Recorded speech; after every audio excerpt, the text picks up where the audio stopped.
This is a short video to show you how to set up your ribbon embroidery attachment. It's actually very easy. When I lift it up here, you'll notice on the bottom left, there's a lever that you lift up by just lifting it up, and then you can put it back down into the foam. We do recommend that you keep your ribbon embroidery attachment in the foam and in the box. It's made for you to keep that way, and it's a lot easier to set yours up if you leave it in there while you're getting everything going. So on the ring, when you notice the ring has got these red dots on the top, and on the other side it doesn't. So when you're putting the ring back in, you want to be able to see those red dots on the top, and that way you know which is the correct way to do it. We're going to look for the black little lever. It's got an arrow on it, and this little door that just pops open. And we're going to take the ribbon that I'm using an 1/8 inch ribbon today, but you can use all different sizes, anywhere from 5/8 to 1/8, and you can use gauzy ribbons and a lot of different types of ribbons. So it does mean that you can get a lot of different variety to your designs. Even using the same design, it can change what it will look like. And so we're just winding it back and forth. Usually I start on the top and then just start winding down just to kind of disperse the ribbon a little bit so it's not sitting all on top of itself. You really can get, depending upon a ribbon like this, you might get 8 yards on it. Some ribbons you may only be able to get, 3 feet. It depends upon how thick the ribbon is and how wide it is. This is a relatively thin ribbon, so I probably could get quite a bit on here. I'm going to put the ribbon holder back into the unit, and to do that I'm going to slide it back down, and then I'll pick it up to show you my next step. So to the left of that black lever, there's a little slit, and what you're going to do is you're going to bring the ribbon down through there, and then you're going to lock it into place. So now that's done. We're going to turn it over, and you're going to look for these little openings, because that's where you're going to put the ribbon through. I'm going to hold it like this. Usually I leave it sitting down, but I want to be able to give you a little bit of a close-up. So the ribbon just goes in the bottom hole and then pulls at the top, and you want to check that it's not twisted. See how I've twisted that? So you want to make sure that it's not twisted as it's going and coming up, and then you're going to put it through the next hole. Now it's going to be easier to do coming through the next hole if you open up this wheel just by rotating it like that. It opens up the space and makes it easier for the ribbon to go through. And this is a very important step. When you've got your ribbon in place, you're going to want to tighten that wheel so it's right against the ribbon.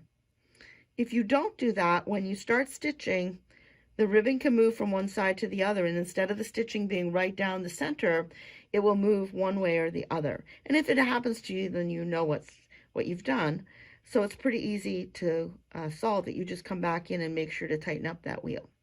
And at this point, we're ready to go to our creative icon and put the ribbon embroidery attachment on.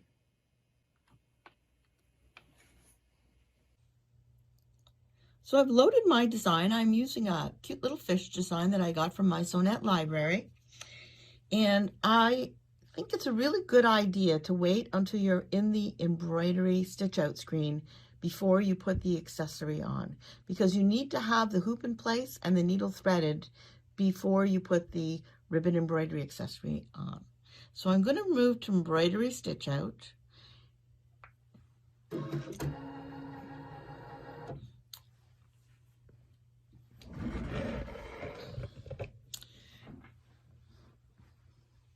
If there were other colors in the design,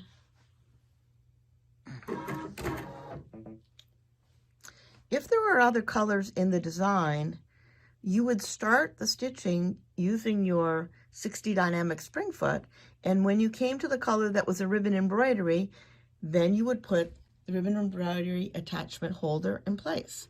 So this is the holder that holds the ribbon embroidery attachment. And you'll notice there's a red line. The red line is always going to be looking toward the ceiling. And then there are two notches that stick out.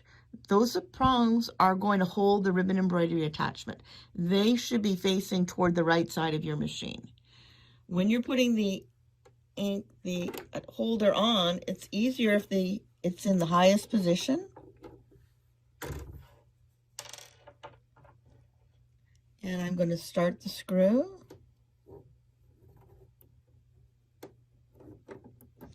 See if it's in the right place. And then you do want to make sure that's in there nice and tight. So I'm going to tighten it with a screwdriver.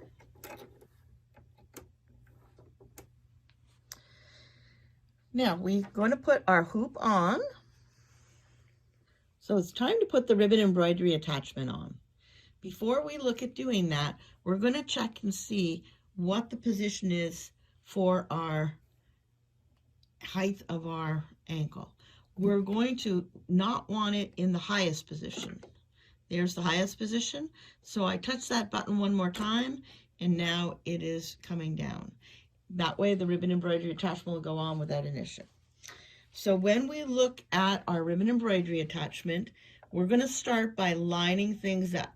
The center circle has a red dot, and then you'll see this very heavy, thick red line. Usually the motor is going to be over there on the right. And then the last thing to do is line up the two dots on this outside ring.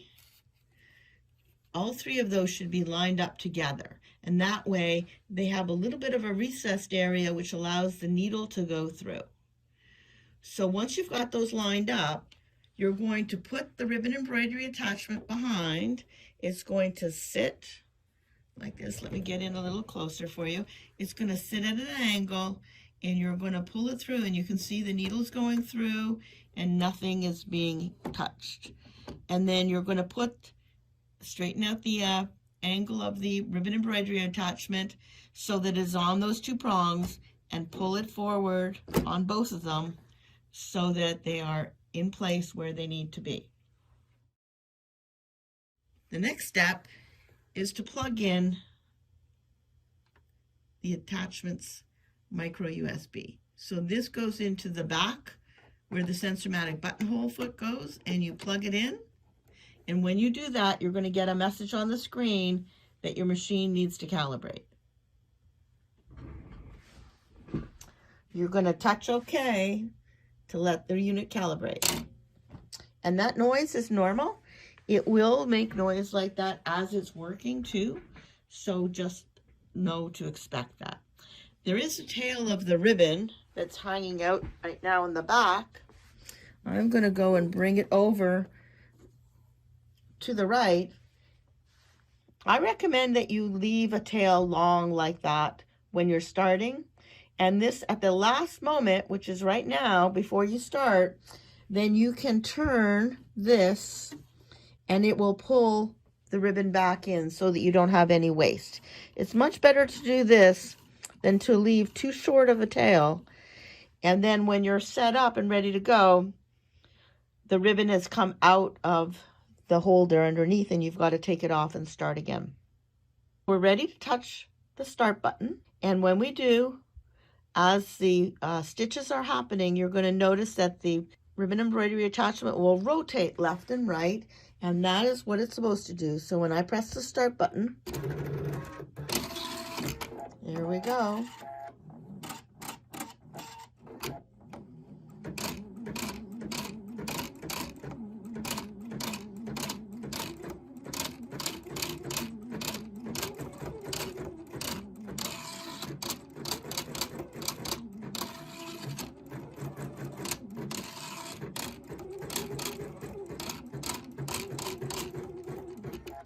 At this point, I can see the tails down here, and I can choose to cut it off close, or I can leave it long, and then when the design is finished, I can pull the ribbon to the back with a tapestry needle.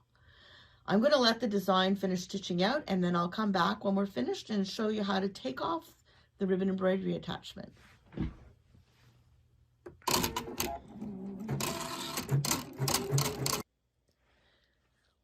The embroidery is finished, and so now we're going to disconnect the ribbon embroidery attachment. The first thing we're going to do is we're going to cut the ribbon, and you can do this in a couple of different ways. You can loosen it by turning it this way. You'll see it kind of gets looser, and you'll see it gives you a little bit of an area there. You can also go inside and just cut it close, and that is another way to do it. There's a few different ways to do it. If you're frugal, it's easier just to loosen it up enough, and then it'll allow you to pull it back, and you can cut it once it's off. That's another way to do it. So the first thing I'm going to do after cutting the ribbon is disconnect my little micro USB on the back of the machine and pull it straight back. And then we have a black lever inside.